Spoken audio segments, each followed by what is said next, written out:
Konsensus Network.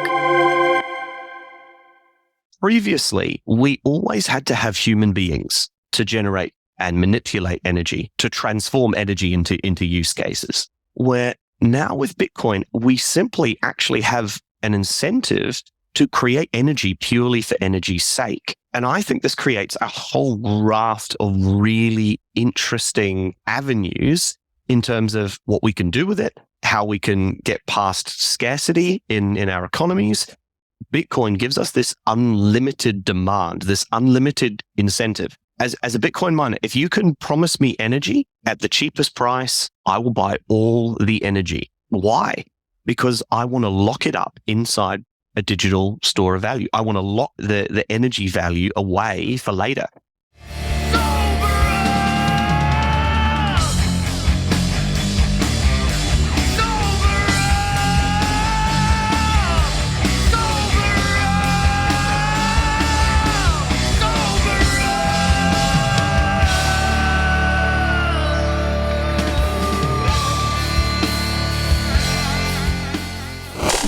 Welcome back to the Freedom Footprint Show, a Bitcoin philosophy show with Knut Svanholm and me, Luke the Pseudofin.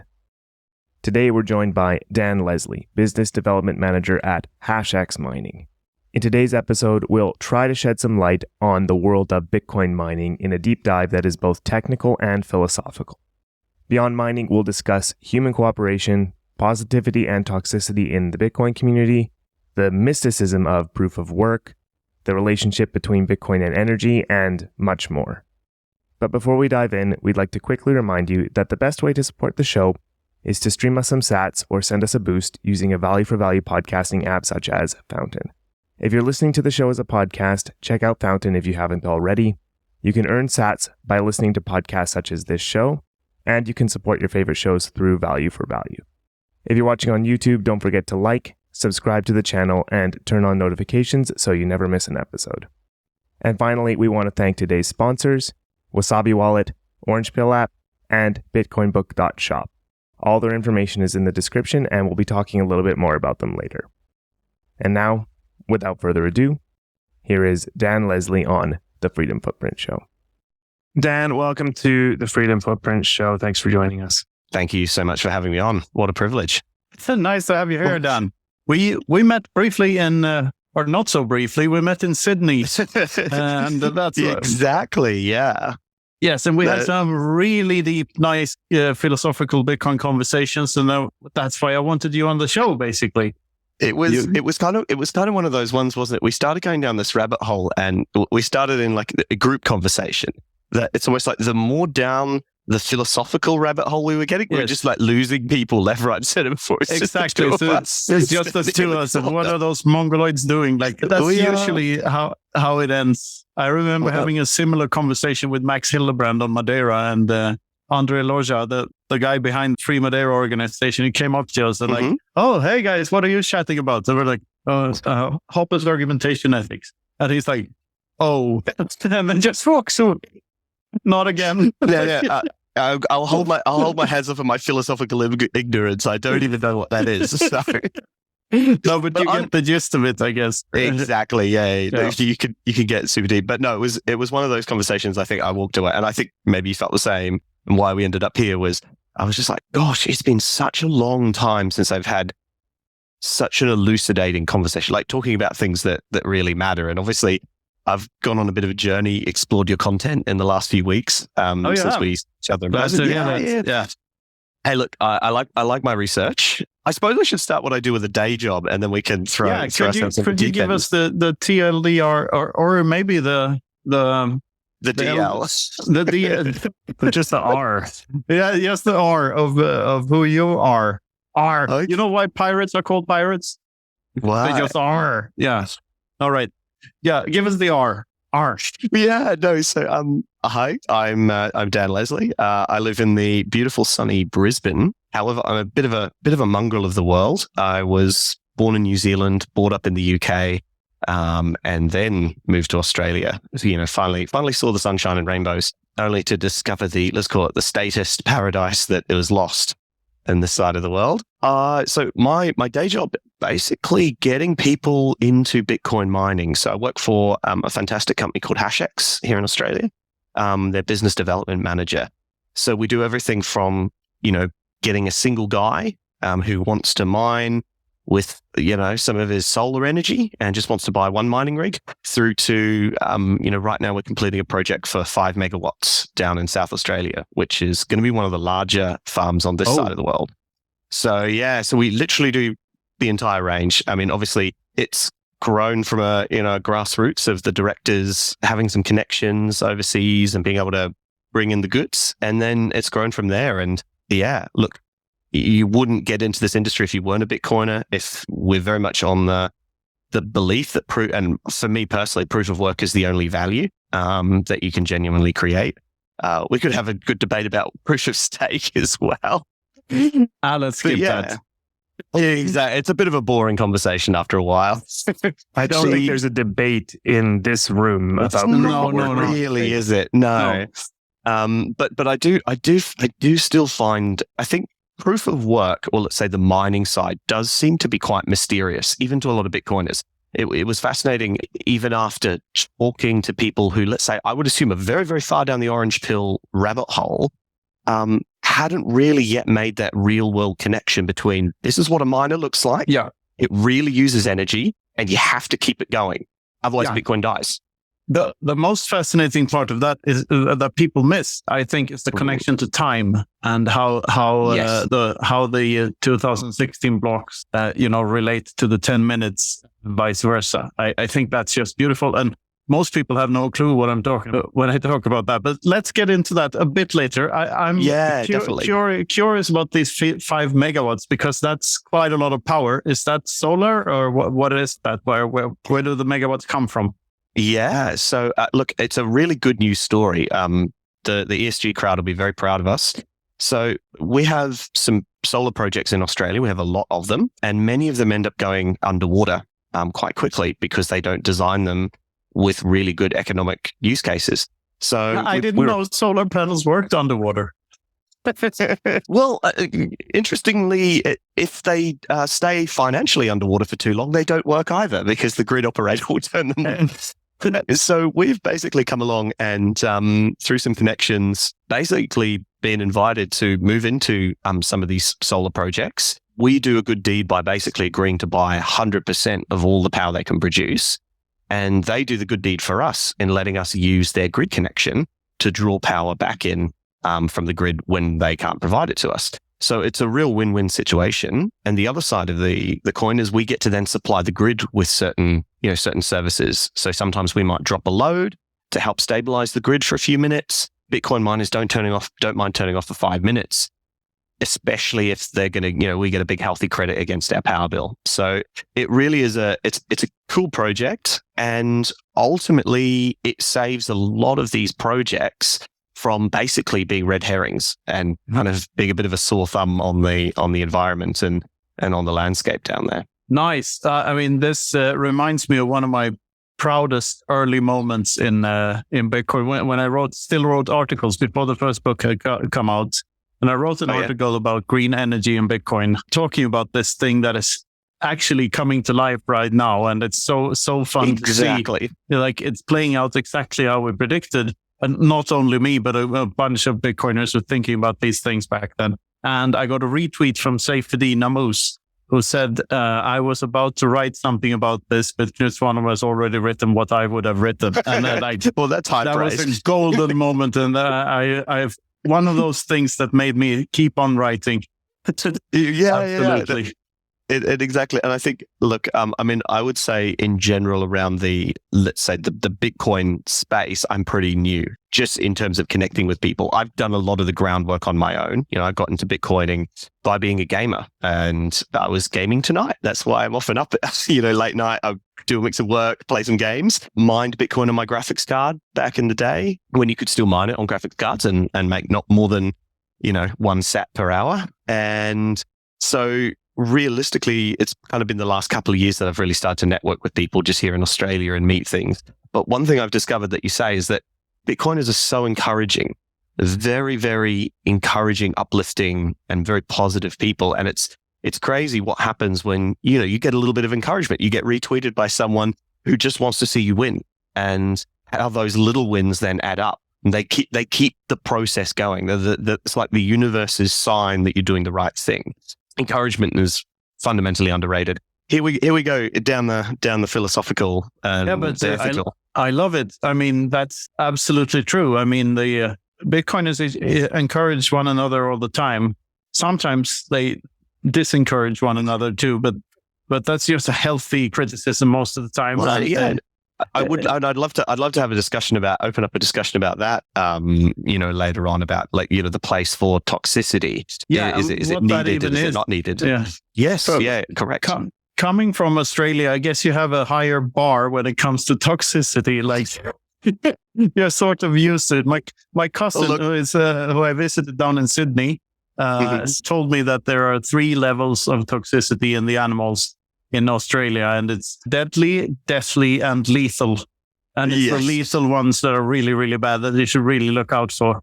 So I guess you're sort of used to toxicity, or you used to be used to toxicity before it turned into a status shithole. But that's unfortunate. I remember it was pretty early on. So growing up in the UK, I still think, let's say, like Nietzsche said, I seem to have been possessed of the European spirit in some capacity. So I still find myself thinking and feeling like a Brit, or at least like a European, kind of from an intellectual perspective. And I remember my first coming kind of, you're meeting people, you've just arrived in the country back in 2015 when I first arrived. And one of my friends sitting there complaining about something, and then I know now he hates the government, couldn't stand them, all this kind of stuff. But then his immediate response was like, man, the government really has to stop that. The government really has to get involved. They really have to make a law about that. And it put this thing, it kind of alerted me that there is something almost here in Australia that people think the government is this problem-solving tool. Whenever we identify problems, let's kind of aim a government at it. And hopefully it will make our lives, more comfortable. We can go back to surfing. It's odd. It doesn't take much to bring it out of the surface, from under the surface. No. And then you'll turn to surfing, and a problem-solving shark will do the same thing to you as the government did on land. Yeah, there's a viral video, I think, going around recently of a shark coming up onto a canoe and almost taking a guy's leg off his. That reminds me of a limerick. What was that? A man from Isle of Sark, he went for a swim in the dark when his craving complex for the opposite sex completely was cured by a shark. Oh my gosh. You're part Irish, right? Well, my parents had a cabin in Ireland for a short while, but that's, no other Irish connections that I know of. I'm 1/16 Scottish, I think. Oh, great. Or 32nd. There's some great grandfather or grandmother somewhere back. Oh, look, with a good surname like Leslie, I'm mostly Scottish in my heritage. So I love that country very much. Yeah. Leslie makes me think of rotating speakers for Hammond organs, but that's a totally different discussion. It's called a Leslie cabinet. Yes, that's a bit of a tangent. What are we going to talk about today, Danny? I feel we're This is the danger when you think you're going to have a philosophical discussion, and you end up just with poetry. Bullshit. Yeah, yeah. So look, I was going to say I love organic conversation, but I also love to have frame something up for the deep and meaningful. So look, I'm a miner. So we'll maybe have a discussion on this tangent and see what this brings out, because I think it would kind of be interesting. All right, let's lay out proof of work first. So what are your thoughts on proof of work and what it does? And let's deep dive into this whole time thing and all of that stuff and see where we end up. What's your thoughts on mining? Proof of work is this kind of, it's almost a little bit mystical, because it's obviously the raw computer code. It's where the silicon hits the code. But at the other side of it, it's drawing out something, let's say, from the physical world and encoding it into something in the digital world. And it enables energy's value to become non-time bound. So for instance, the value of a watt, I'm going to go down the rabbit hole a little bit here. The value of a watt is only in the instant that the electron can be delivered to whatever light bulb, computer, laptop, ASIC miner that you really want. So when I look at proof of work on the whole of the Bitcoin level, it is the thing, it is the umbilical cord that makes Bitcoin physical as well as digital. And I use this terminology, I think, when talking to some people. In some ways, it is a singularity of unifying our real world stuff with the ability to do the things that we can in program in the digital world. The functionality that we have in digital space, we can now do that because it's indefinitely connected to the real world. You have to put the real world into Bitcoin. Otherwise, you don't get Bitcoin. And so when I think about, let's say, I'm just going to use the negative comparison, other consensus mechanisms, they are trying to solve the very feature that proof of work is there to do. Proof of work isn't there to be efficient. Proof of work isn't there to be... it's there to be costly. Yes. It's there to be the measuring value for how much you value the digital asset on the other side. And so when it comes to proof of work, like I remember reading the white paper for the first time, many years ago, and thinking about it, and it was almost like I think very, very spatially in pictures, and it was almost like I could see the CPUs dragging in the physical world and redistributing it into digital bytes. Like that's kind of how my brain began to think about it. And if you think about it, like we have in the other side of proof of work, we've introduced a different incentive structure fundamentally into the human race with proof of work. So hitherto, humans have been using energy in all kinds of forms for thousands and millions of years. Our whole evolution is built upon our ability to utilize energy over time. Keep us alive in the form of food, keep us warm in the form of fire, and then as it went on, we got water wheels and horses. And then we got steam engines and locomotives. And finally, we're at this almost the most perfect energy source, which is electricity, which is we can point the very electrons themselves, the thing we want to move. So it was like the ultimate control of energy in the form of electricity. Maybe, we could say maybe there's a step beyond that where we could manipulate electronics, where we can start building logic circuits and stuff. So that's what enables the digital realm to exist at all.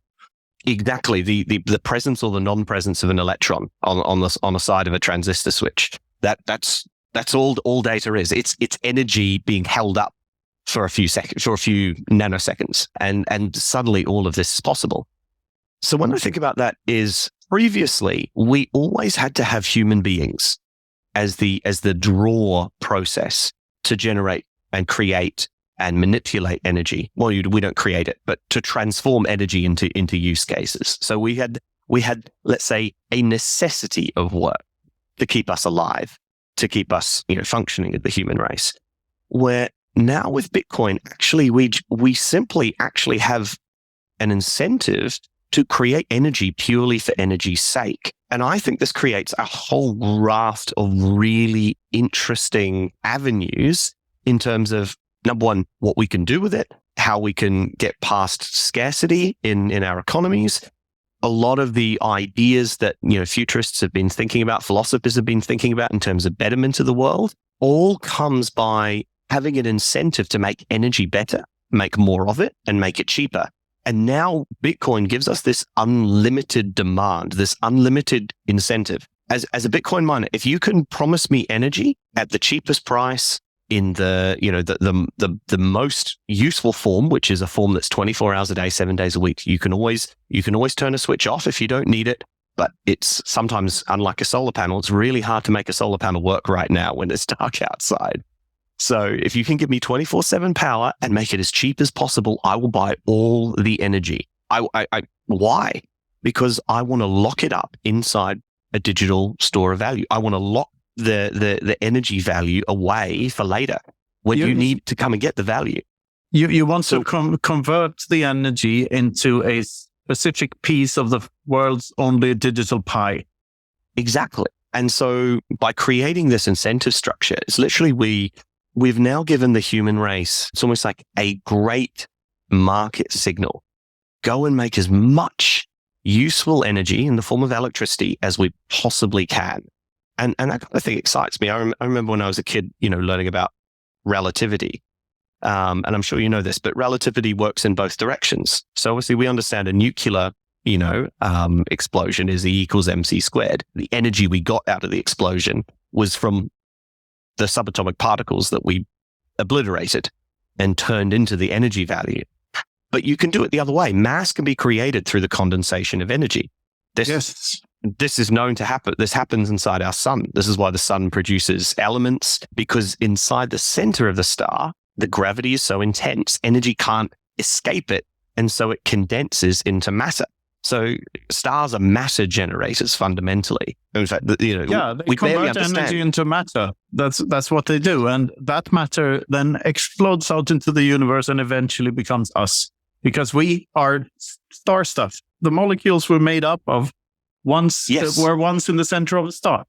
We are stardust fundamentally. And so it's like putting back it on the other side is now with Bitcoin, we actually, because the problem of the human being fundamentally is that we're incentive driven, but it's also a feature, not a bug. If we're given the right incentives, we can make, in general, on average, there's always outliers and there's always assholes. Don't worry. Yeah, I was about to ask, problematic according to whom?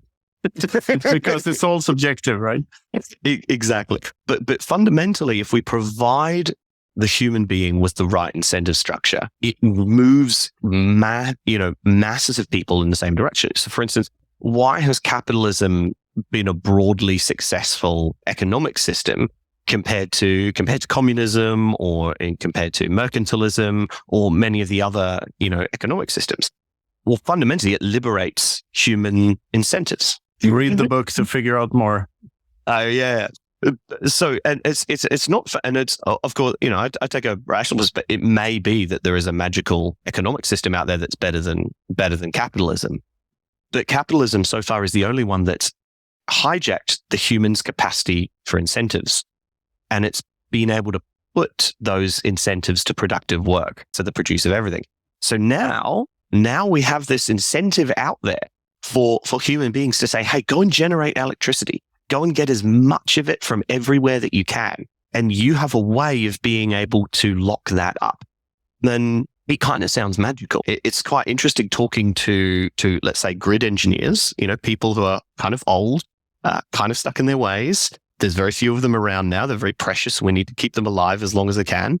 The whole idea that you could generate value in a remote place just by plugging some computers in is so far outside of their paradigm that they think you're talking about, snake oil. They have to be shown, this is a Bitcoin miner.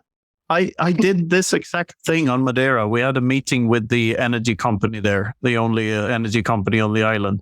And it was literally like trying to explain Boston Dynamics to Neanderthals. No offense to the energy company guys, but just to illustrate how far away from one another we were in our modes of thinking about this, because it's such a hard pill to swallow, because this has never been possible before. Exactly. I'll add to this a bit of a TLDR about Bitcoin mining and do my best, for our listeners who don't know what this is all about, really. So this is my attempt at explaining what Bitcoin mining is. I'll score you out of 10. Yeah, and please free to interrupt me whenever sure. I'm wrong or for any other reason. So a Bitcoin mining is all about guessing a number. The thing is that there's something called a difficulty adjustment algorithm that decides how many zeros a very long number needs to start with in order for the miner to find a Bitcoin block.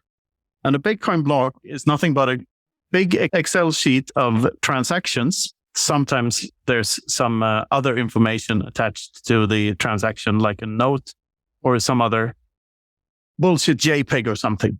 But that's beside the point. What they actually do is miners take the transactions they want from the mempool, because usually the mempool is full nowadays, and there are more transactions than there is room for in the block. So they have to choose which transactions to include.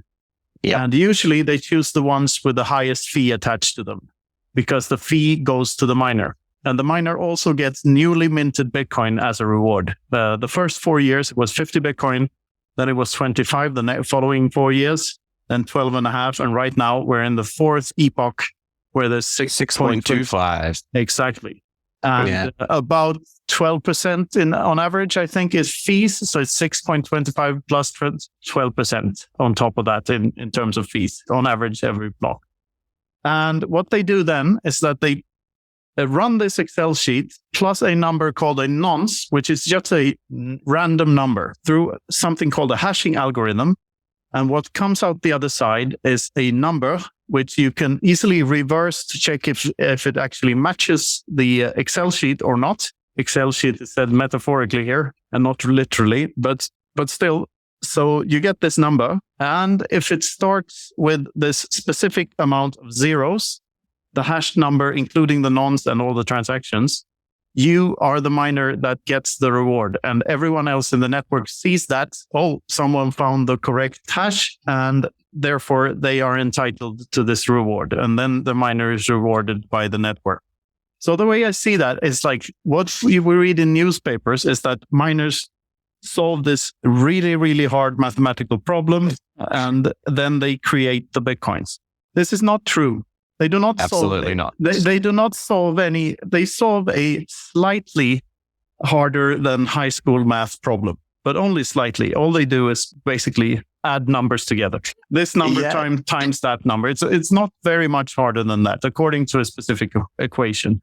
And then they just do that formula over and over again to guess a number. So all they're doing is guessing a number. And the Bitcoins are not mined, they're issued. And the issuance rate, the difficulty adjustment is done every 2016 blocks. So on average, every 2 weeks, in order to make the block interval between blocks around 10 minutes.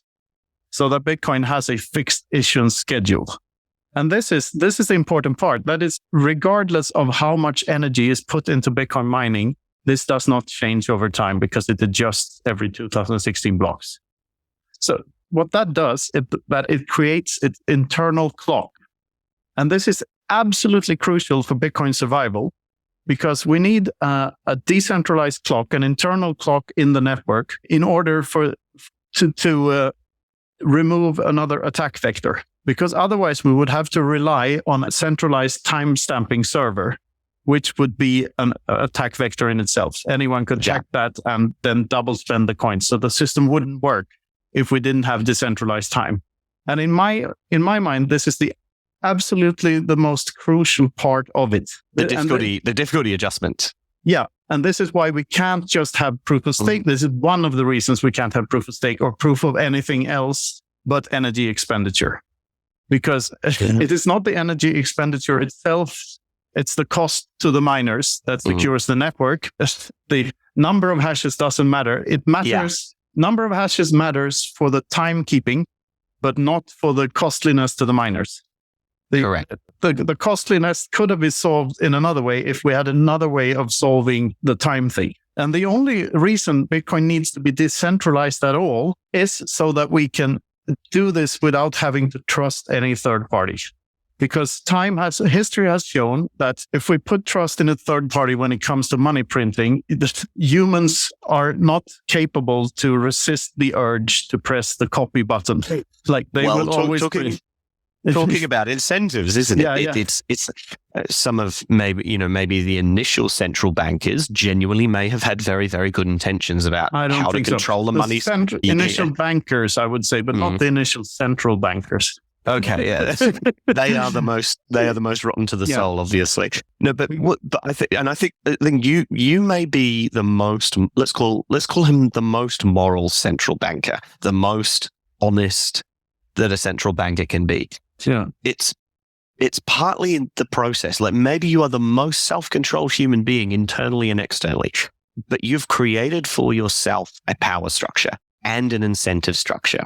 And the problem of that is that there will be people who are not you. There will be people, you will one day die. There will be others who will take your power from you.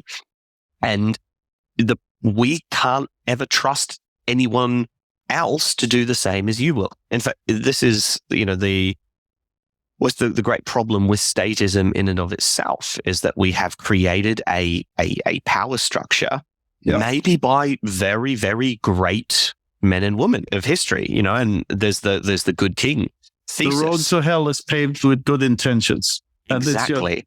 And the problem is, it rewards psychopaths. It's the great sword of Damocles. You've created for yourself the ability to destroy in order to defend. Yeah. But the problem is that someone who isn't you will pick up the sword and then destroy everything. Yes. And so Bitcoin solves that through decentralization. We don't have to trust anyone. No. And so we don't have to trust anyone to do the right thing. So decentralization is an unfortunate means to a greater end. The greater end is absolutely fixed supply money, like the soundest money you can think of. That is the end.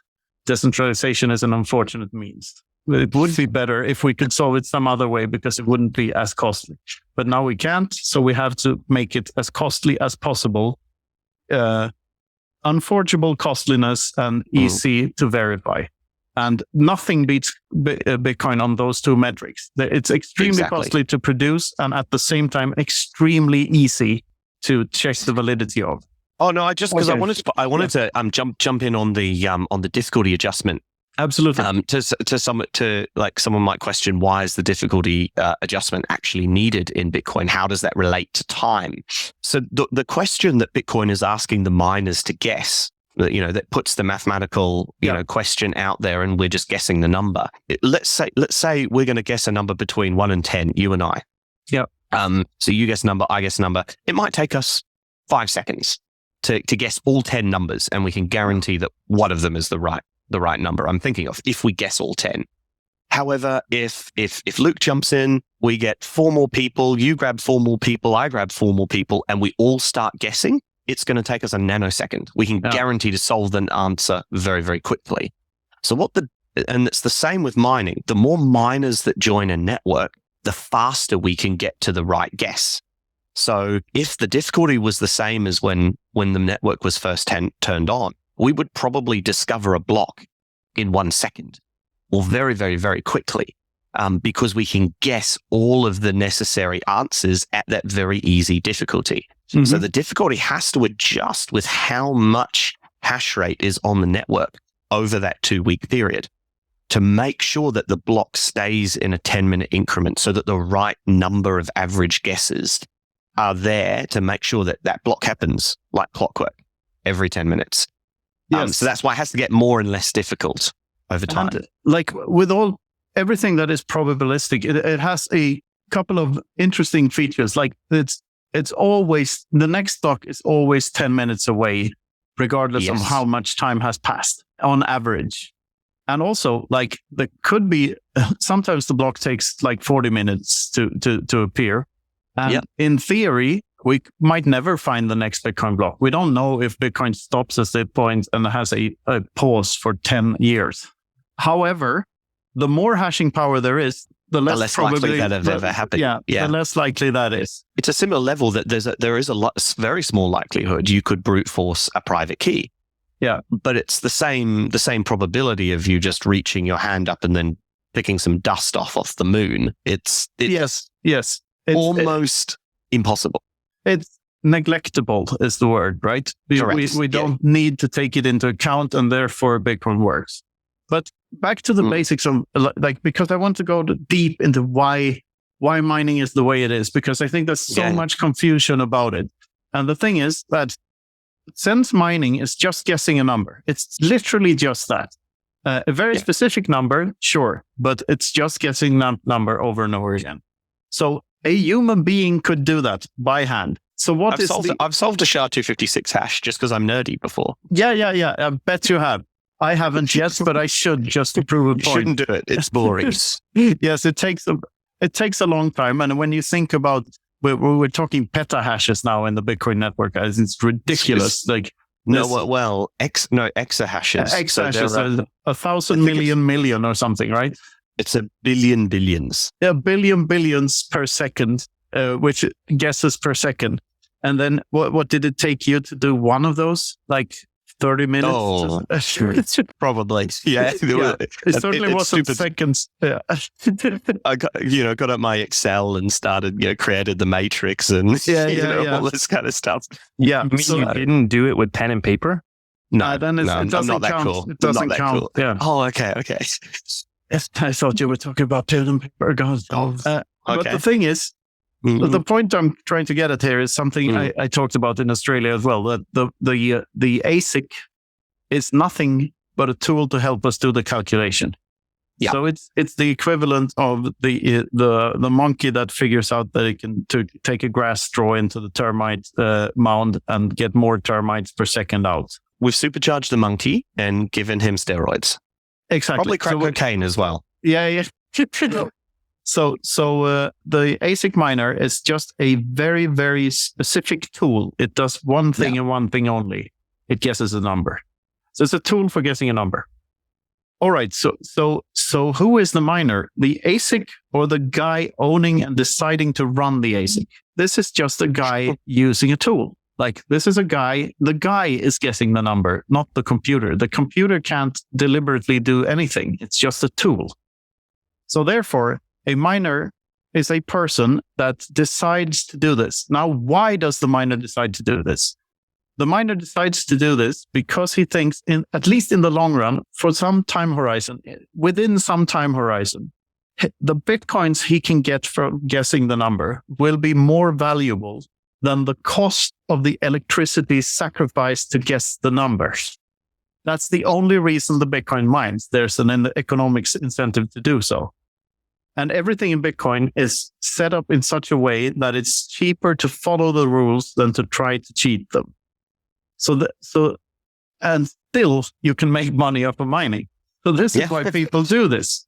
And this is what's so amazing about it. And the only reason that they believe that the miners that are the people running the ASICs believe that their Bitcoins will be more valuable in the future is that people are willing to pay money for them or to provide goods and services for them.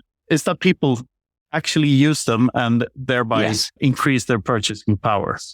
And the more people that use them, and by the way, using includes, delayed gratification and hodling them for an indefinite amount of times. And hodling is a use. Yes. Hodling is a use case where you decrease the number of Bitcoins that are actually on the market, whereby those go up in value because of the loss of supply and demand. And the whole system is such a beautiful thing. And I'm struggling to find the correct word for it. People say that Bitcoin uses energy, which is not exactly correct. It's not exactly correct that it wastes energy either. No, it certainly doesn't waste. See, it's loaded language that gets thrown around. Yeah. The closest metaphor that I like is that it sacrifices energy in order to get because every guess that isn't the correct guess of the number is literally just wasted, and then the 10 minutes reset. Like we're back to square one. So in a way, if you look at it from the perspective of the specific hash, that hash is wasted. But if you look at it from a probabilistic, of the whole, a more holistic view, it's not sacrificed nor wasted. It's just converted into this piece of the digital pie.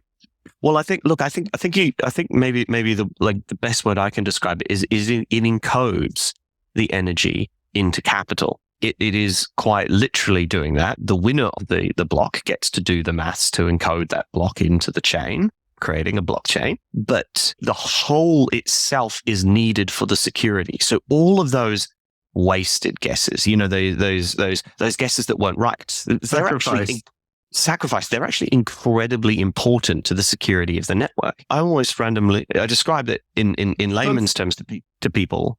Just a quick one. Oh, sorry. They're important because they're costly, right? There's a cost attached to them. Exactly. So what Bitcoin is doing is Bitcoin is reverse hacking itself to keep itself secure.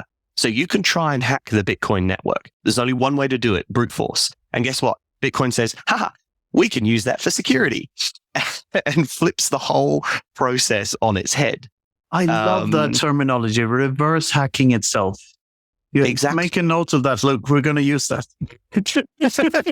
and so because if you think about, look, if I'm locking a box, safe deposit box, my banking app on my phone, they use encryption to keep out someone. So the only way to open that, without using, let's say, social scams or anything like that, is for me to get a whole ton of hash power and guess the right answer to open the box. Bitcoin does the opposite. It says the right answer is out there, guys. Come and hack us. Oh, but guess what? We're going to secure the network using the right answer. So all of your wrong guesses were what we were using to hide the right answer inside. So you're so right. Wasting is definitely the wrong word when it comes to mining. And that's why I love this word encoding, because what we're doing is, you're so right on the incentive structure. The only reason to become a miner is that you have an implicit belief that the price of Bitcoin will be higher in the future, including the capital required to buy the machine, the energy expenditure to mine the Bitcoin, on larger sites, the wages paid to technicians, and the expertise and security and all these other kinds of problems occur. The only reason to do it is a long-term higher expected value. Built into the fabric of Bitcoin is its economic incentive for higher prices in fiat terms over time. And actually, to be honest, even in a hyper-Bitcoinized world, there would still be an incentive, because we would still be pricing energy in sats. We would still be pricing silicon and ASIC miners in sats. So there has to be some incentive for you to give me more sats in the future, even in a hyper-Bitcoinized world. I'm not interested in mining. Why would I deploy my sat out of a hodl bag, lock them into something physical with a whole load of problems and things that can go wrong, if you're not going to pay me more sats and I'm willing to take that wager? Well, it could be done with paying you in something else than sats or fiat, like paying you in a great big mansion by the sea or something. Exactly. This is the future I see happening, like other things being bartered before we used our Bitcoin stacks to a large extent. Well, that's a fascinating idea in itself. That it's like, it goes back to the original idea of credit, which it's not a monetary figure. It's simply, I owe you one chicken because I took a couple of vegetables, but the chicken is still an egg at the moment. So come springtime, come and get your chicken, but I can have some vegetables today, and whole economies grew up for generations. Now, sure, they weren't maybe as sophisticated and as, ungodly wealthy, but they were very valuable, and human beings developed these internal systems of trust in smaller communities over time. Bitcoin, I think, like you say, is taken that incentive structure for us to cooperate with each other, for us to exchange value, and blown it up to, I don't even need to know who you are. I don't need you to where you come from, but your Bitcoin is your word. Coin is your bond. Yeah. And if you've been to the Bitcoin space for a while, you have experienced to some extent the power that perfect money unlocks, or damn near perfect money. Bitcoin never needed to be perfect. This is Tomer Strawlight quote, I think. It never needed to be perfect. It only needed to be good enough to last forever. I love that quote. It's actually a fantastic quote. And I think, but isn't this the law of nature? There is no such thing as the perfect animal or the perfect predator or, alien. Like perfect realistically is a platonic ideal. It doesn't really exist, fundamentally. No, perfect according to whom? To begin with, it's also subjective. Exactly.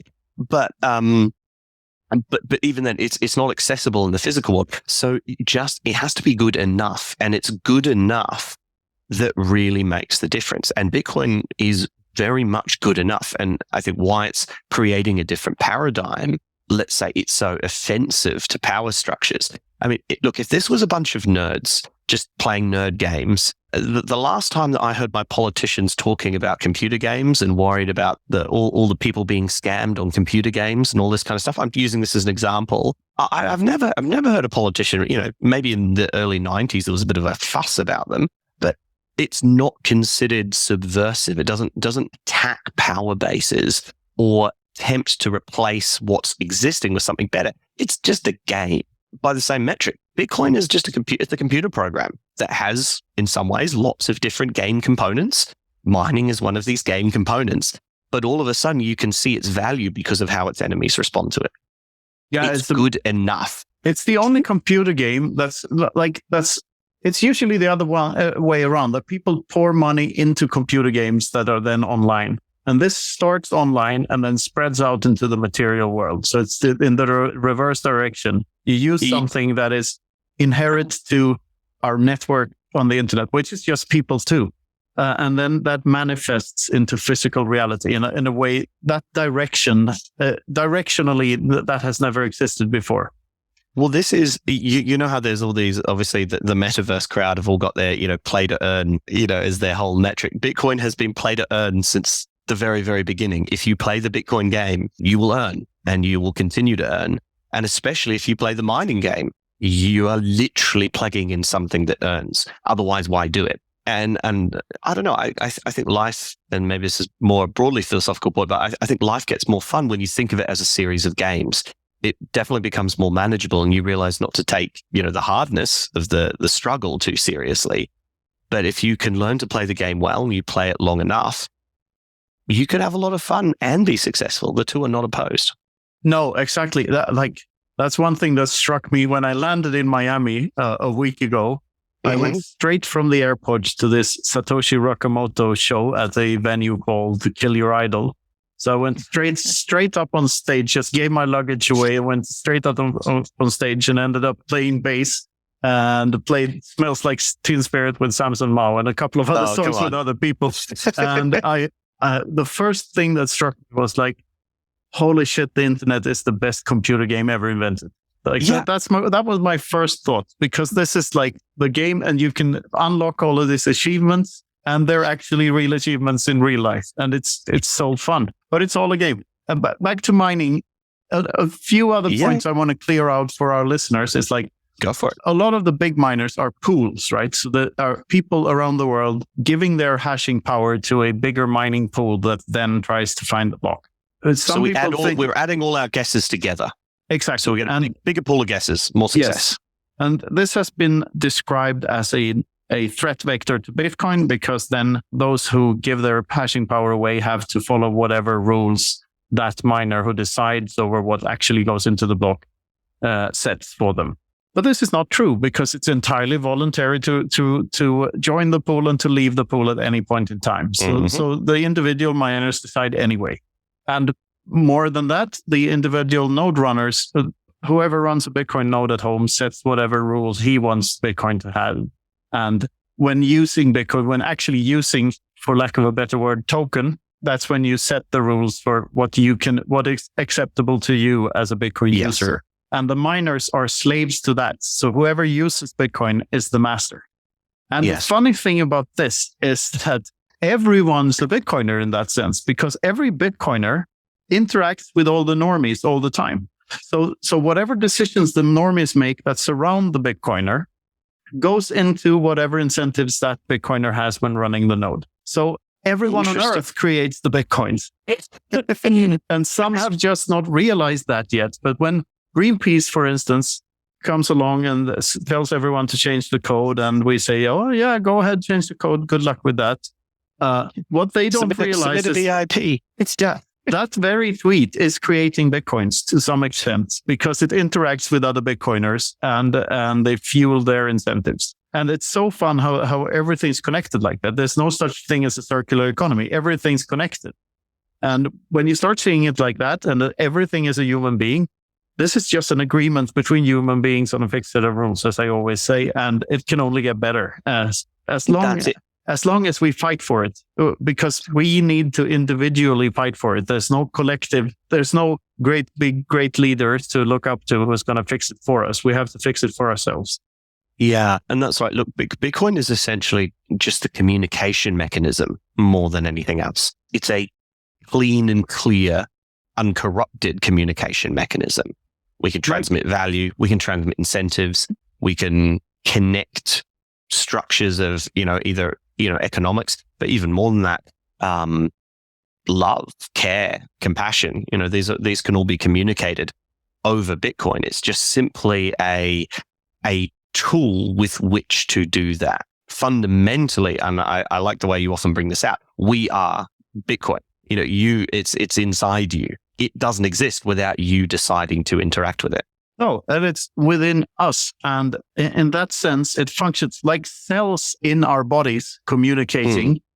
Bitcoin is the cardiovascular system of us as a collective. It functions the same way. It sends information between each cell, each human being a cell in this larger organism that is the global free market.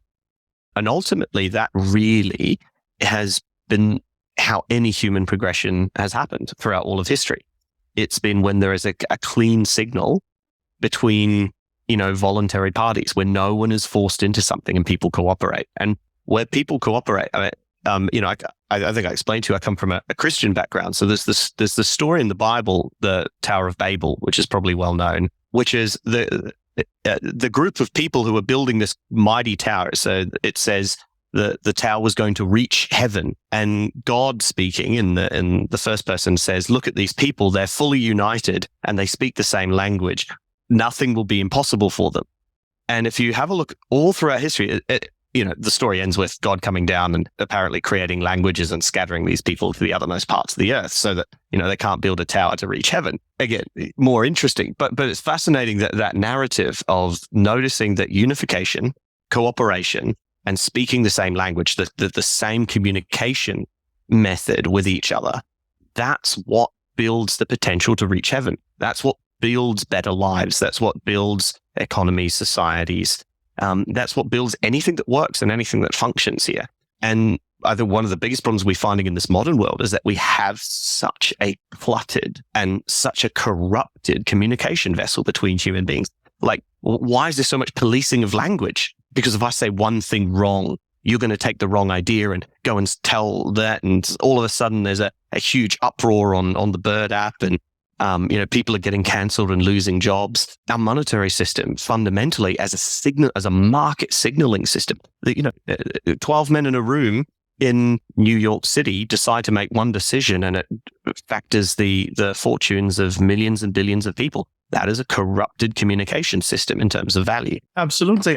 But this is one of the things that Bitcoin truly illuminated for me and for many others, that money is nothing but a communications tool. It's nothing but for language. Yeah. And we need that language to be damn near perfect in order to function properly. And before Bitcoin, it wasn't even close. And for all ages, we've never had perfect communication across borders and across even from one city to another. As long as you have inflation in the system, everyone is being censored to a certain extent. You can't have free speech without absolute property rights and free markets. Like, they are completely incompatible. The free speech is something that is only needed when property rights have been infringed on already. It's the self-correcting mechanism, isn't it, to property rights? And just to jump in on property rights, what's so interesting about property rights is that, like in the traditional land labor capital, true to form, you can actually own someone's labor. You can go to work and be paid a wage. So you do own the time. You've freely exchanged your time for some kind of monetary return. For security also. For having a more stable future in form of a steady for all patient. Kinds of good reasons. There are a lot of good reasons to have a job. But fundamentally, these can all be taken away in the real world. For instance, a certain Vladimir is trying to take away the land aspect of a sovereign country. The police can do things. If you think you own your house, stop paying your property taxes and you'll see how much you really own. People can create armies and take them away. And, human beings have been doing this and organizing to take property rights away from each other for generations. In the digital space, in the Bitcoin world, you don't have that problem. The only thing that can get your Bitcoin is you. The 12 words in your head, you can memorize them. You might want to store them somewhere physical, but you don't have to. which means that it's as difficult for me to steal your Bitcoin as it is for you to put thoughts in my head. The CIA has been trying for mind control for years. Yes. And so this whole kind of magic almost is that we can secure property rights against force. You can have value. It's absolutely amazing. Mm. Because you can move the ability to, like, say I live in Spain now. Say I own 20 properties here, 20 houses here. Instead of owning 20 houses here, I could choose to own one house. I don't own 20 houses here. No, like great. So, but I could sell some more books. If I did, I have to sell a ton of books for that. But he's doing his best. Don't make fun. The thing is, I'm all for it. I could sell them all, put them into my head, and move to another country and buy 20 houses there. Yes. And like people don't get that sure. The thing is though, we Bitcoiners can't really, it's not really a sustainable plan that we all move to El Salvador and fuck the rest of the world. Like, we need to take this fight in every country on every continent. The fight for freedom is an ongoing battle in every country at all times. And if you think you have a hard time, if you think like there's no use because the government will do X or Y, that was always the case in every country. You've just realized it. You just realized that you're living in a tough time. Guess what? Everyone did always. And we have a better shot at this than the people who were forced to land in Normandy and shoot each other. Like, still, it could have been a lot worse. We were better off than the people who were born in the gulags, like in the literal ones. So yes, so still, we should take this fight, and we should take it everywhere, and we should take it not by force, but by good arguments. And that's like absolutely crucial. And make fun of these clowns that keep on thinking that their opinions matter. Politicians who say that if you elect me, I will make Bitcoin legal. No, Bitcoin is not democracy money. It's anarchy money. It's not about you. You cannot do anything about this. You're cute, but we don't really care about your opinion. In fact, you being against Bitcoin is even better to a certain extent because that will wake people up earlier. Like, this is the thing. We have a better system now. We don't need you anymore. It's fascinating. Let's go down, explore this rabbit hole a little bit, because when is, force needed? Is there ever a case to be made, let's say, for a Bitcoin army? I mean, in some ways we're part of it, but more than just a metaphorical, Twitter crowd. Would there ever be a case where it would be worth Bitcoiners' time and Satoshis to buy guns and missiles? Well, one could envision this sort of citadel type of future where the bigger a country or nation state gets or a government gets, the more problematic it becomes. And this has been true for all of history. Like, the EU is very problematic now, and so is the CCP. Correct. And preceding that, the Soviet Union was absolutely horrible, basically a giant torture chamber for 70 years, and a giant prison for absolutely everyone in it. Including even the elites who were deprived of all the things they could have had if they had just been nicer to one another. So if you have to stop people leaving your country for there still to be people in your country, you're doing countrying wrong. Yeah, exactly. And there's a strong argument to be made for that every country is doing countrying wrong. Because, well, that's true.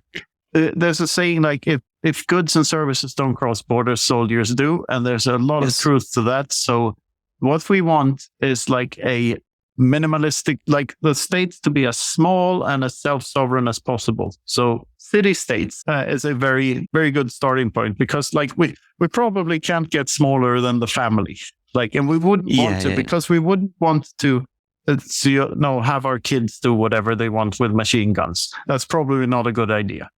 But if we can't keep it to the family, at least keep it to like something reassembling Dunbar's numbers. The smaller the community, the better. As long as people are allowed to leave it whenever they want. Correct. Voluntary association. Consensualism. Yeah, I thought of a new word the other day, which the biggest problem in the world. One is that people think there's a free lunch. And the other thing is anarchophobia. Yes, it's everywhere. Anarchy has this terrible reputation, doesn't it? So the whole idea of anarchy, it's like 99% negative in the English language. Yeah. We describe things out of order, like a teenager's room as anarchy. But I was going to say, but it doesn't have to be. No, because we have rules without rulers now. We have a system where there's no need for a ruler anymore. If we genuinely take the rule of law as a let's say a real construct, like we want to act in a society that has a rule of law, then the system can work perfectly, because you're right, we don't need the rulers anymore. We have the rules, everyone knows them, they're good rules. Why? Because they serve the people that are ruled by them. Yeah, they serve everyone who follows them. That's why we choose to follow them, because it's all voluntary. We wouldn't choose to follow them if that wasn't the case. So in that sense, they're damn near perfect too. And that's it.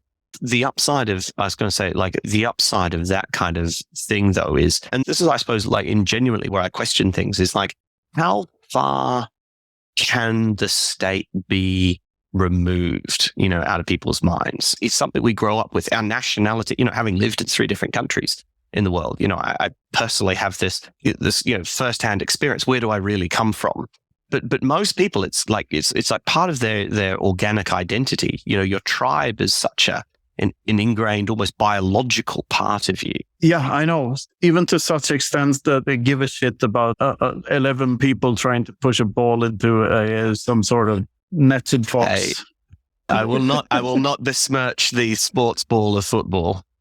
That sports ball is sacred. Those damn Canadians put the puck in the net 4 times, and Finland only won the other night, and I'm very mad at Canada. I don't like Canada. Yeah. I thought when I moved here, I thought like, well, this is perfect. Now I can vouch for 2 teams instead of just one. No. I despise the Canadian team. No loyalty there whatsoever. Okay. Yeah, great. Broken like a true deserter. The Trudeau deserter. Oh, yeah. Yes, there we go. Yes, that's actually true. I've never thought of it like that. I am definitely a Canada deserter. That's true. Yeah, fascinating. Could we make like a word beginning with Trudeau and ending with something deserter? True deserter. Yeah, true deserter. True. Pretty good. It's pretty good. And they would be accurate in my case, I think. Yeah, definitely. True dork. I do think it's fascinating. Look, I think although I love philosophy and I have a great love of it, but I am at the same time quite a practical person. And when I think of things, that if a philosophical angle doesn't really begin to, let's say, have influence on the world, I take a kind of very, what's the word? I want to say rationalist, but it's the wrong. Pragmatic. That's the one. Viewpoint of it, where I think we have damn near perfect money. But how do we stuff it down the throats of the the ungrateful, and to get them to drink their medicine? What sugar do we need to invent? Is the incentive already out there in the world, and it just begins to suck people in like a giant supernova? I think it is. I think it's just a question of time, because if you don't take the orange pill now, you'll be forced to take the orange suppository later. So you have a choice still. And the orange pills are here for a long time ahead. They're pretty uncorruptible. Yeah, they have a large shelf life. Yes, but at some point they will be a suppository, and you better have taken your pills before that. Yeah, because it is fascinating to think, because it is a great reimagining of of the way we do economics, the way we interact with each other in humanity. Because to draw this back into mining, fundamentally, why would it be worth spending a Netherlands worth of energy every day to have this thing called Bitcoin if it's not worth anything? Like, someone is valuing a Netherlands. Flip that. Why would it be worth a Bitcoin amount of energy to have something like the Netherlands? That's a much better question. And for me, it's pretty obvious that one is better than the other. It's like one serves a more general purpose for the world than the other. The one is just basically a swamp with a bunch of engineers on top, and pretty good beer and coffee shops and tulips And the other one, no offense to the Netherlands. I love the Netherlands, but they're not as good as Bitcoin. And neither is any other country for that matter. Today's show is brought to you by our sponsors. First up, Orange Pill app. Stack friends who stack sats, meet like-minded Bitcoiners near you, and help speed up hyperbitcoinization with Orange Pill app. Bitcoin isn't an online-only phenomenon, and Orange Pill app helps facilitate the social layer, connecting Bitcoiners in their local area. It maintains your privacy through the whole process, and since you have to pay to access the app, you know that everyone there cares about Bitcoin and is high signal. A great new feature is events. You can create events and meetups right from the Orange Pill app and help build your local community while maintaining the Bitcoin-only signal. Orange Pill app is available on iOS and Android. Download now. Next up, Wasabi Wallet, an open-source, non-custodial desktop wallet that is trustless, easy to use, and affordable. It has CoinJoin built in to facilitate your privacy. Every Bitcoin transaction leaves a clear footprint, but with Wasabi, you can make sure that others can't track your steps and threaten your sovereignty. Just send your coins to Wasabi Wallet, wait, and your coins will be private on the other end. It's open source, trustless by design, and non-custodial. You have full control over your keys. Check it out now at wasabiwallet.io. I think this is it, where we could already judge in some ways the economics of what the world is doing by how valuable Bitcoin is. I mean, obviously, I'm the literal digital coalface, and I see the vast amounts of capital going into Bitcoin mining now. It's taken very, very seriously as an investment class. When I first started mining, I was a sweaty nerd with a gaming PC. And if you had tried to tell a bank that you were going to try and take a mortgage to buy this thing called a miner to do hashing so that a digital currency could exist, they would have, laughed you out the door and down the street and, into a barrel of LSD. It would have been completely unfeasible.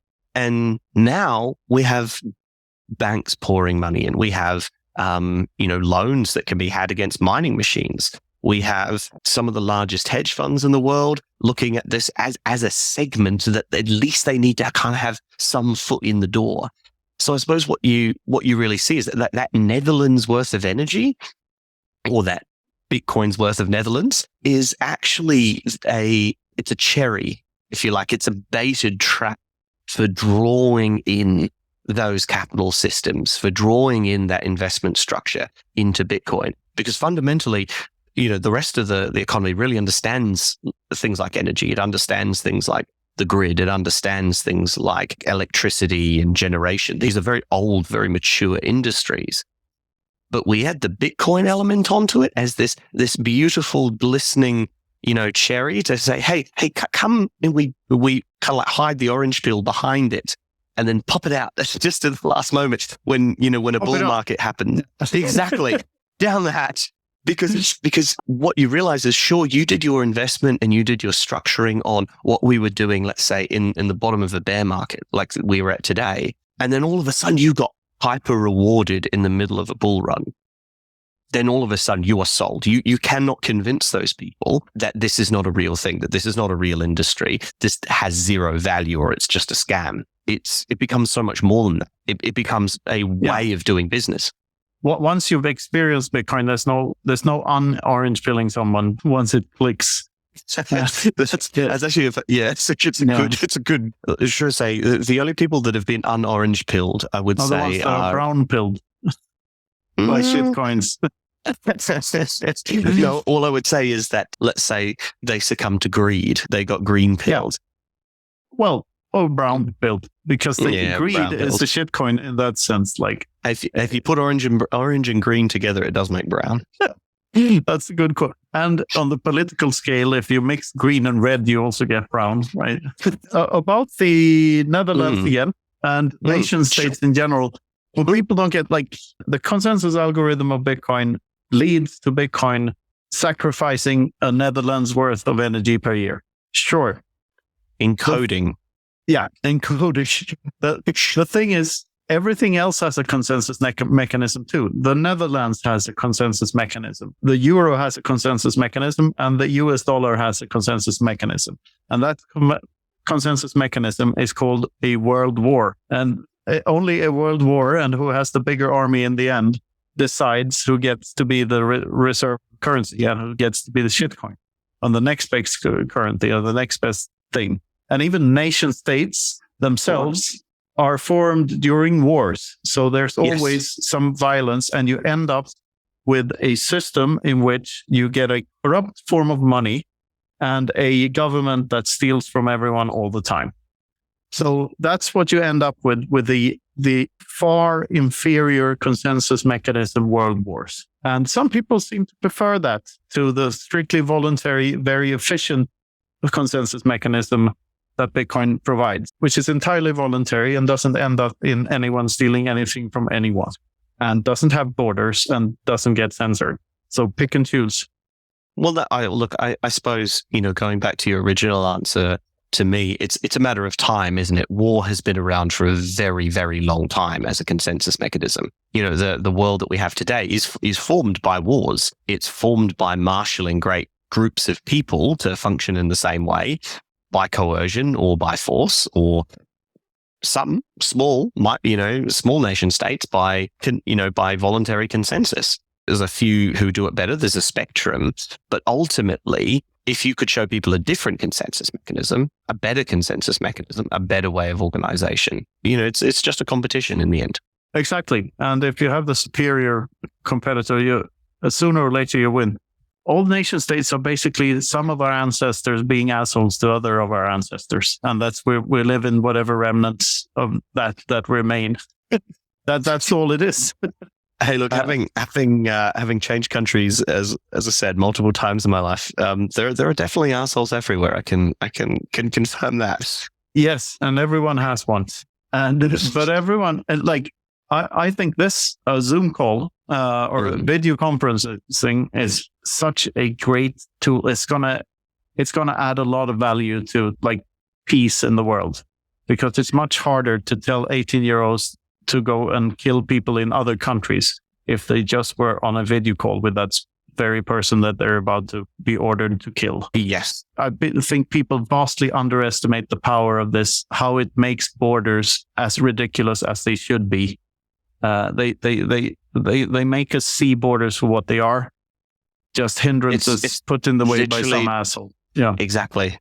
One of my favorite stories of all time was getting held up on the Oman UAE border by some AK-47 wielding security guard. Yeah, who thought he would have a fun time, and I got saved out of it by a plucky taxi driver who just saw me as a fare to the latest visa shop. But I found out later that I was probably in quite a lot of trouble if I stayed around there too long. AK-47s are usually not a good sign. Exactly. Yeah, I learned that pretty quickly. No, yeah. But exactly. But it's just it's literally it's just a line in the desert. There's sand on one side and sand on. There's nothing there at this checkpoint. No. But because some 18-year-old doesn't like you, they can shove a gun in your face. Yeah, push you around a bit. It's absolutely horrible. But I think this is we're nearing the end of that era. I recently sold a book in Miami to Carrie, who you met in Sydney in Australia. Yeah. And she didn't have the money then. I told her, just take it, Carrie, and do whatever you want. And she insisted on paying me and did it via the Lightning Network from Australia. It's just so fascinating to me that I can be in one continent, move back to another, and the other person that was there with me moves back to her continent, which is literally on the other side of the globe, and can instantly send the money, because money is just information. And Bitcoin has pointed it out to us, which means that everything important. Owns what list? Yeah, exactly. Everything important is just information. No, fascinating. One question I would love to obviously explore with you as well, because it's on the subject of mining, because it's typical, it's in there, is obviously the block congestion, let's call it that. The fees, the mempool getting blown up with all these shitcoins. I hate the framing congestion though. Congestion implies that there wouldn't be a next block, that the system would stop somehow. But this is not a congestion. It's just the fees going up temporarily because some shitcoiners find it funny to spend other people's money for a while. But they will run out of other people's money, just like Margaret Thatcher said about taxes. You run out of other people's money to take, yes. Yeah, exactly. The quote is, the problem with socialism is that sooner or later you'll run out of other people's money. And the same goes for shitcoiners. Like this, the problem with shitcoining is that sooner or later you run out of other people's money. Having said that, I think we all know that the fees will go up in the future, and we don't know what point, and it will probably come in stages. Just like the price or the purchasing power, it will hop to new levels at certain points in time. And maybe we're stuck with this 50s to the 100 sats per byte range for quite some time now. And the next time it goes to even higher than that. We don't know. People might be interested in this other stuff than sats on the blockchain, which doesn't make any sense to me, really, because I think the monetary use case will always be more valuable in the long run than whatever document you can put up there. Yeah, look, I mean, the funny thing about it is, one question I get asked a lot is, so in 2148, Bitcoin mining will go away because all the last Bitcoin will be mined. It's not true. It's not true at all. And I think I even heard like a rather famous Bitcoiner make this mistake about Bitcoin mining disappearing. I think what we've maybe seen over the last month or so is actually a little glimpse into what would happen in a hyper-Bitcoinized world, in a genuinely large scale of transactions happening every day, where the mining reward, so the fee, unfortunately, that you have to pay for a transaction is paying a miner. It's the cost of the miner adding your transaction to the block. It's the wages for the worker, if you call it that. So if the work that you're doing is more highly valued by the market, then you're paid more for it. The prize is space. But like what we saw with these fees going up like very, very high, and let's say more of the block reward actually really impacting Bitcoin miners very positively in the bottom line, is literally how Bitcoin mining will be funded even after the last Bitcoin gets mined. Yeah. That's exactly how the security mechanism, how the incentive structure to keep Bitcoin secure stays in place. And the whole idea that the more transactions happen, the more those fees are going to be paid. They will need to be paid. Yeah, there's one caveat here. Like, there are other ways to pay miners to include transactions than to pay them in sats. There are more roundabout ways to do it. You could give the miner something else than sats in order to include the transaction. And that might be a thing in the year 2140.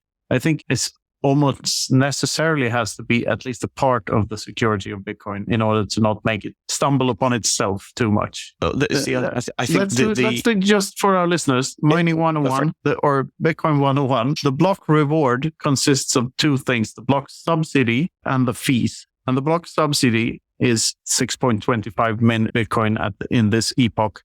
That will be turned into 3.125. And the fees are whatever fees there are for transactions on top of that. And there's a market for fees because block space or time space, which I prefer to call it, is a scarce resource that will only be scarcer the more people use Bitcoin for transactions. Yeah, fantastic. No, that's an absolute perfect description of what it is. So obviously what we've had is we've had an explosion of a particularly exotic, let's call it that, for Bitcoin land, a particularly exotic kind of transaction, which is these other tokens that are not Bitcoin on the Bitcoin network. So they've been filling up the block space, thus driving the cost to have your transaction included up. Yeah, I think calling them tokens is giving them a bit too much legitimacy. Well, yes. I mean, yeah, like some rather fluffy pieces of data that really are completely disconnected from anything real world and anything value, but are a parasite on the back of Bitcoin. Maybe call it that. Yeah, like this is the thing. I think it was Hayek who laid out why the industrial, or even Mises laid out why the industrial use cases and the jewelry use cases for gold actually make it a worse form of money.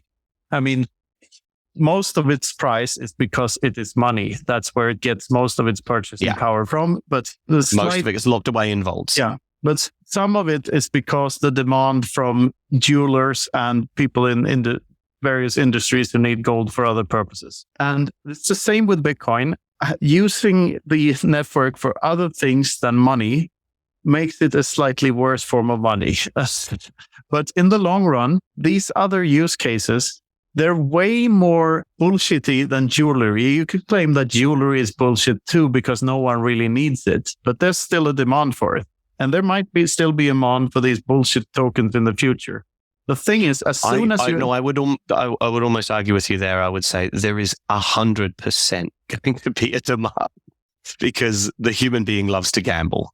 Yes. Yeah. Okay. So let's say that I agree that we're 100% that there will be a demand for time space on the time chain is a very underpriced asset as it is, and it will go up in price over time. That's inevitable.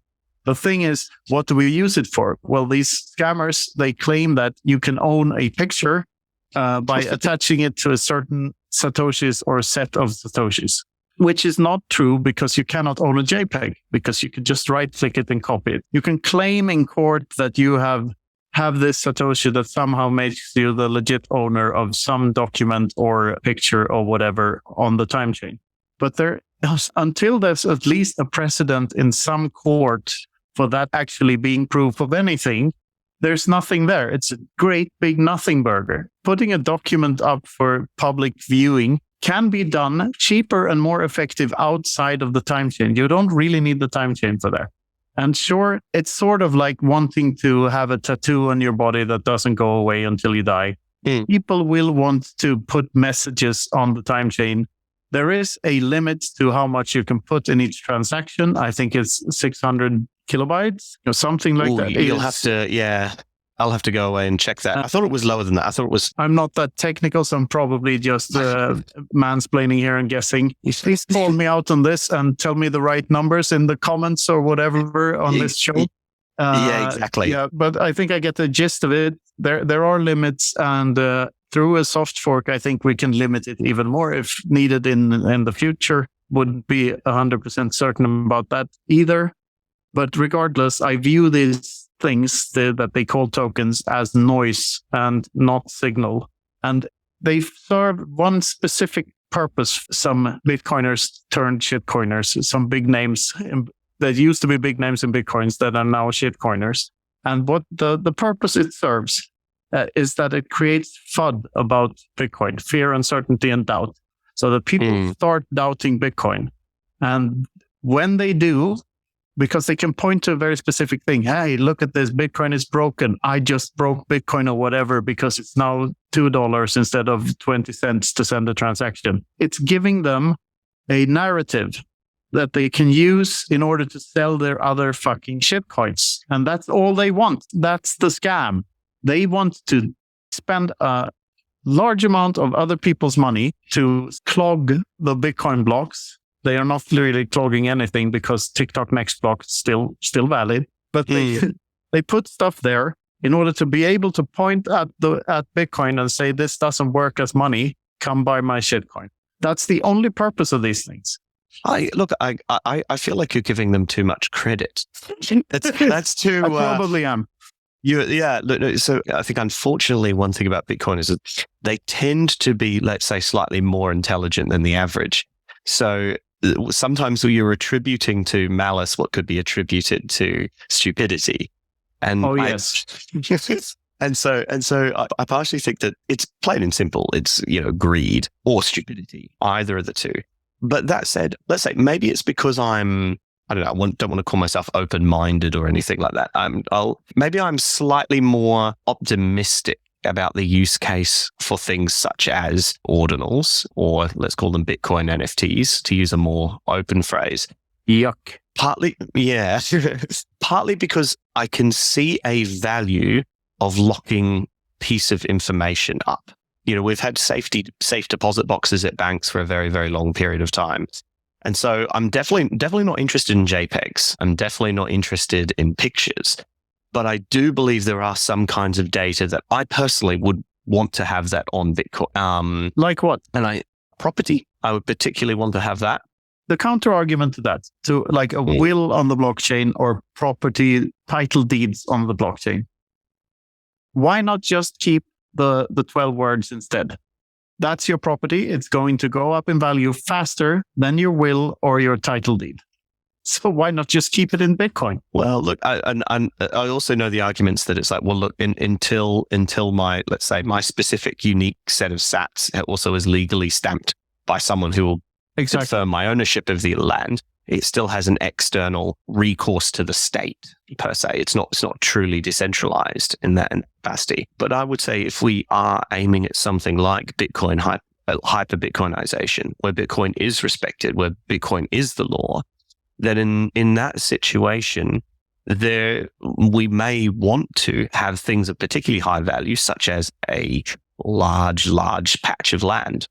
And I can see your argument, but it's purely, I suppose, an economic argument where I would value my Bitcoin more than my land, therefore hold the sats rather than my land on the chain. The other side is why not do both? Do you think it's purely because it interrupts the monetary flow? Or? Yes, as I said, it makes Bitcoin a slightly worse form of money. The moneyness of Bitcoin goes down because money shouldn't have been a noun in the first place. It should have been an adjective. A lot of problems stem from that people think that money is this specific thing, which it really isn't. Like all objects have moneyness to them. It's just that some objects are better as money and have a higher functionality than others. And about the abbreviation NFT, it's non-fungible token, right? That's what the abbreviation stands for. So it's not money by definition. The thing is, fungibility is often called one of, or uniformity, which is a better word, is one of the 6 characteristics of money. I would say that there are 7. Yeah. Because we have absolute scarcity. But the thing is, fungibility is subjective. It's in the eye of the beholder. What constitutes homogenic good is always in the eye of the beholder. That's why I choose to put apples and oranges on the cover of the praxeology book. I could see it in your background. Yeah, so some people prefer fruit to meat, and to them, fruit is the homogenic good. But to people who prefer apples to oranges, apples is and the same goes for money. Fungibility is in the eye of the beholder. So saying that something is non-fungible or fungible, to me, the whole terminology, it reeks of scamminess from beginning to end. And this is where I suppose, you've got the signal and the noise. The unfortunate thing is that NFTs, let's say, came on the Ethereum network first and were immediately associated with some kind of ape, and therefore that kind of becomes some key to some secret club in Miami or something like that. I think that's unfortunate because, let's say, I think about this more optimistically and more creatively. What could I do with a genuine piece of incorruptible data? I think money is the good starting spot. Money is definitely the starting spot because you want that to be as incorruptible as possible. But I think there are other things that... I love this argument, by the way. No. I love it because the thing is, the only thing that makes it incorruptible is that you run your node and agree to the rules. So that's the only thing proving the validity of the entire protocol to you. Even that is entirely subjective in Bitcoin. You decide what Bitcoin is to you.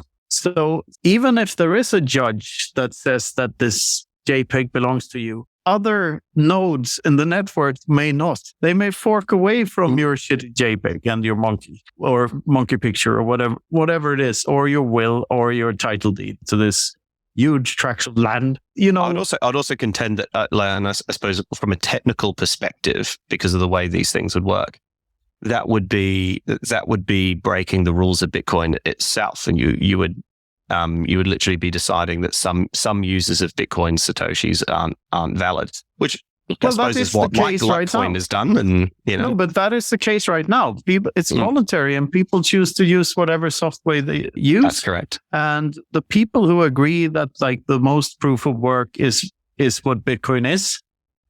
They are on one chain and some other idiots are on some other chain. The thing is, it's not up to you and me. We'll have to see how it plays out because this is first and foremost a force of nature at this point that we are here to observe and not something we can do anything about. But my prediction is that all these other use cases will be dwarfed by the superiority of the SAT itself because that is so much better than anything else you can put on it. Which I suppose it comes around to the point where it's like, maybe I could see, let's say, the value of land, or say some very, very high value contract or something like that on a blockchain. But the fact of the matter is I don't actually own land, but I do own sats, because I value them more highly than a house at the moment. Yeah, but that's the thing. And in the future, that will be even more blatantly obvious that they are worth more. And that's why I think that it drives us closer and closer to this philosophical insight that which you can do without your own, that material stuff is not worth that much because it's much easier to confiscate than stuff that you can carry around in your head. So you will own nothing and be happy. In the end, this is what Bitcoin led to. And I think it's such a beautiful irony, because we did it without without the WEF. Yeah. Yes. Yeah.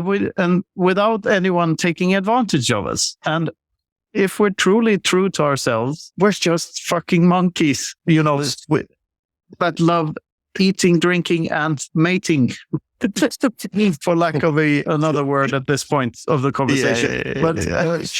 So we like playing around, fooling around, and doing stupid shit, but we don't really need all this material bullshit. What if even land ownership goes away at some point on a Bitcoin standard because it makes no sense post Hyperbitcoinization? It may make sense to have a vineyard with or a large plantation of anything. Like, of course, that will still exist. We will still have agriculture, but the ownership models surrounding those may be completely different. Just look at how Bitcoin companies do business with one another, where everyone takes part of each other's profits, and there are all of these synergies with one another, and we all gain from helping one another. Who knows what the world looks like post Hyperbitcoinization?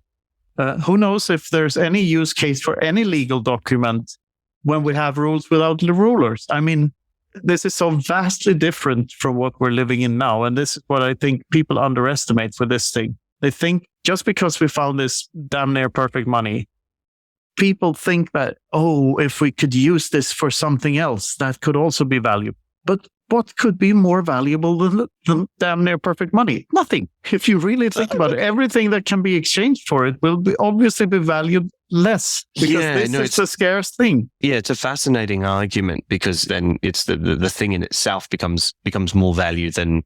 You've locked up energy, you've held on to it, and its value has risen to, like you say, 21 million divided by everything, or everything divided by 21.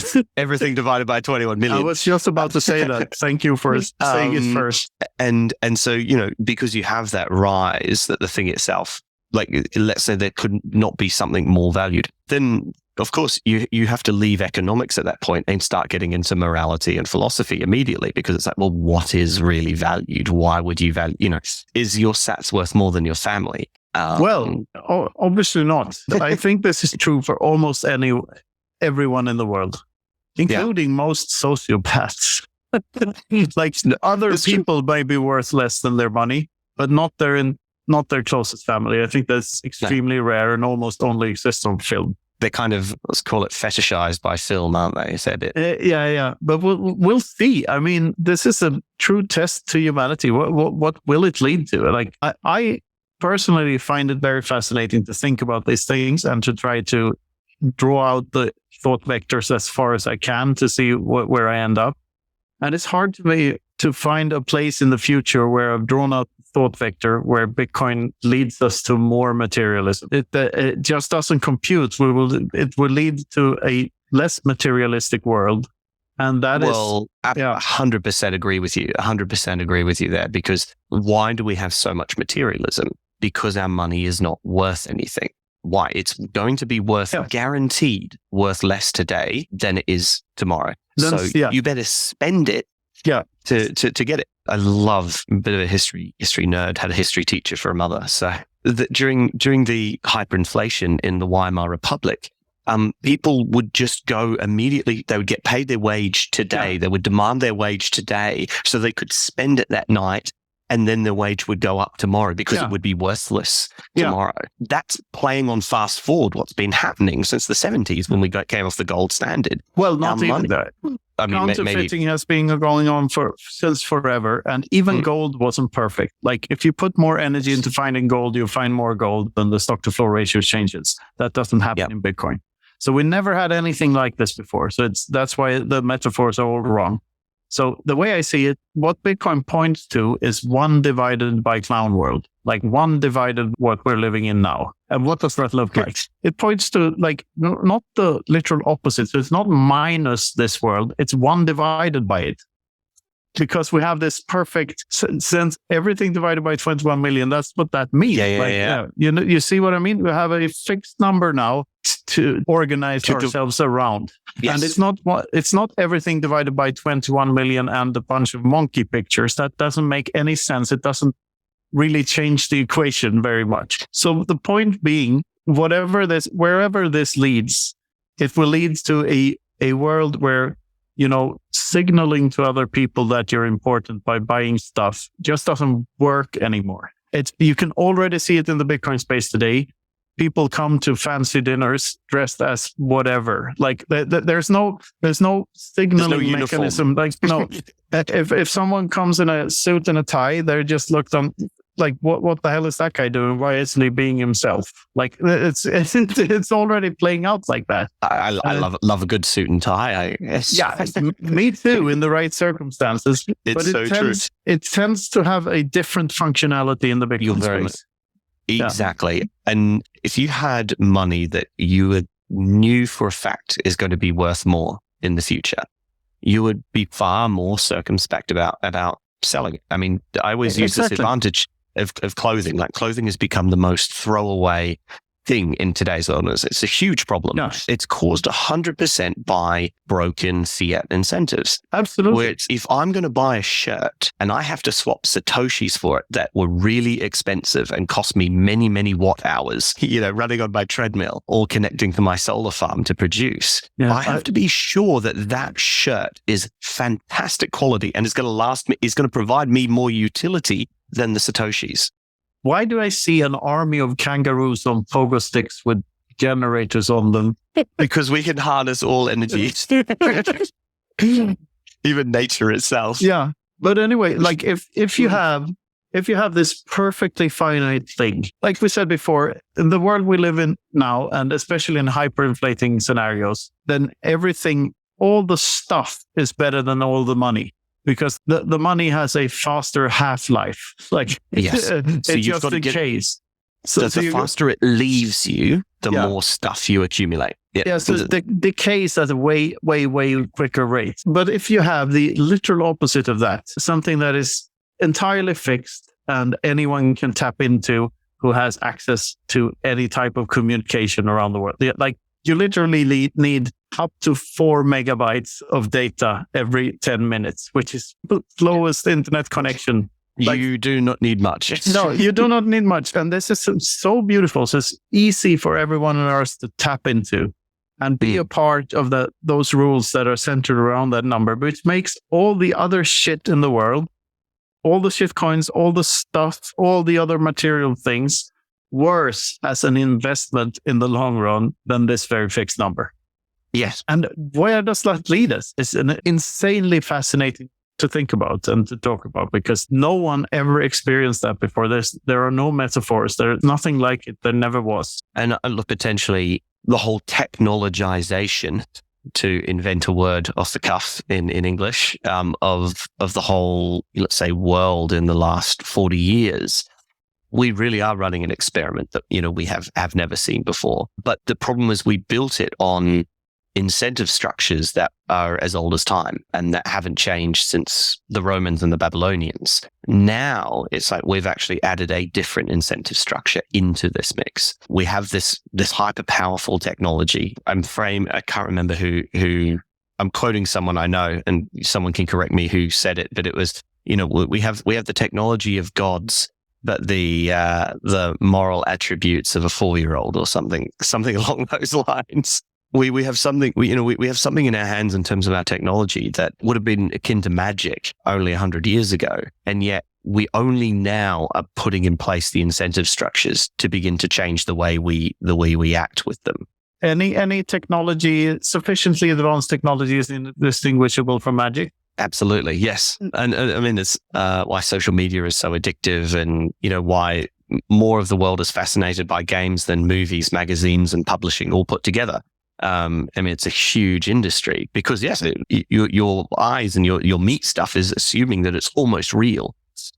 You're behaving and reacting as if it's almost real. Yeah, and as I said before, like Bitcoin enables us to actually make it real and to manifest whatever ideas we get on the internet into the world, like living the meme. I call it living the meme, and that's what's going on. That's what's going on. At least that's what I feel like. I feel like I'm living the meme, literally, by sitting here having these conversations. This is literally my dream life, just less than 5 years back, and it's right here, and it's so wild. The ride is so wild and so weird, and I can't wait to see what the next 10 years are going to be about. Yeah.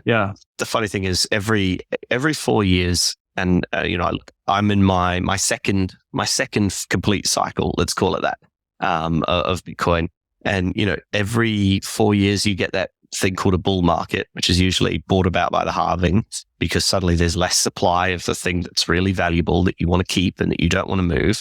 And then, it's always followed by a collapse because, like you say, the FUD comes in, people give up, get distracted, but but every time that happens, it collects more people and more people and more people and locks more and more people in to the system. And it is fascinating then to see how that plays out over time. I feel like a far better way to judge Bitcoin's on an investment perspective. I always tell people, don't judge it by the bull market highs. Everyone gets rich. No. Look at how valuable it was after the party faded, after the hype went away. That's yeah. And if you look at those, the growth in those lows is far more extreme and far more pronounced. We've been sitting comfortably in 5 figures now for more than 2 years. That when I first got into Bitcoin, like that was what the heck, how could it ever be worth $10,000? And that just shows you that it's in these quiet moments that things are building behind the scenes. It's making the arguments. It's making the convincing. There's larger mining deals getting done now than were getting done, in the bull market. It's what really happens underneath when no one's looking at it. You get to live this meme. It's literally, hang on, you got in, you wound in, you've stayed in, and then you're getting pulled along by the number of people who are understanding it, really comprehending what's going on in the space. Yeah. The patience gets rewarded. And the way I see the Bitcoin market is like, imagine once again the Tower of Babel. If you have a stairway to heaven, and the first 4 years of walking distance up the first bit of the stair is 50 people wide stair. And then it's a 25 people wide stair. And then it's a 12.5 people wide staircase up to heaven. So you have this flock of people all trying to walk up the stairs. In the beginning, there's just a few people. And all of a sudden, there's some daring individual runs up the stairs to maybe where we're supposed to be at 6.25, and he looks down and he gets a bit of fear of heights. Fear of heights. Vertigo, right? So he runs down again, and by that time, the people down there, they have seen that guy up there, and they've flocked, and the lowest part of the stair does not allow you to go back down anymore. It doesn't fit all the people anymore because it's full. And the higher up the ladder we go, the narrower the ladder gets. So the faster it pushes the price upwards. That's how I view what this market is. And I think most people think it's going to level out like this now. When we saw the fastest one, and you see this curve that levels out and we reach the top of the S-shape. No. This is just about to take off. We haven't seen anything yet. That's exactly it. It's like the smaller amount of, let's say the smaller and smaller amount of Bitcoin that's available to be purchased.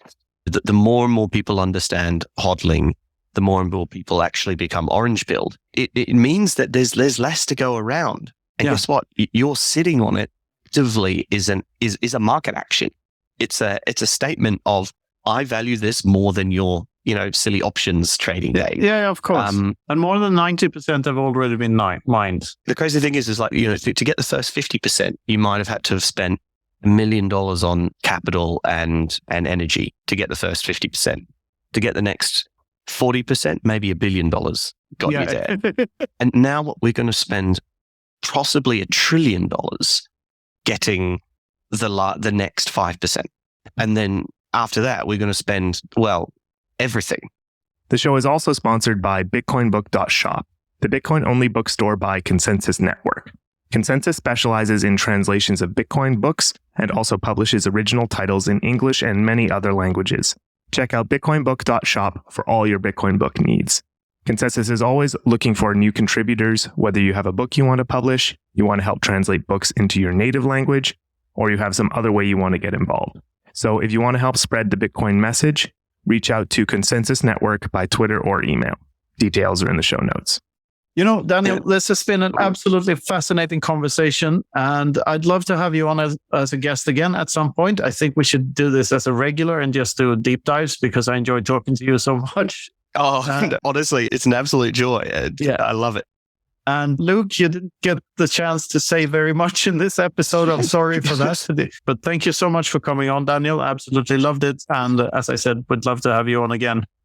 Thank you so much. No, I'll definitely hold you to it. And next time you find yourself on the sunny side of the world, I'll make sure that we have a steak or some vegan form of it. That if you happen to swing that way, vegan form of it. What are you, crazy? Cows are vegans. Cows are vegans. Cows are vegans. Yeah. Herbivores preceded carnivores. That's the thing to say. Yeah, perfect. So I have nothing to add here. This was fantastic. Daniel, I echo Knut's words. This was great. You're welcome on anytime. Let's definitely do this regularly. And I think the only thing, do you want to direct our listeners anywhere to get in touch with you? Yeah, sure. So you can reach out through our business Twitter, which is just pretty simple, at @HashX_mining. Or me, I'm Zero Dan, DANN, boy. On the Bird app. Give me a follow. As I say, I'm not super active on Twitter. My personal stuff is a wide range of mix of stuff I just find funny, interesting, or controversial. We're obviously through HashX, you'll get more information on mining and, let's call it sensible adult things. Excellent. So thank you very much, Dan, and see you next time. Thank you so much. Catch you soon. This has been the Freedom Footprint Show. Thanks for listening.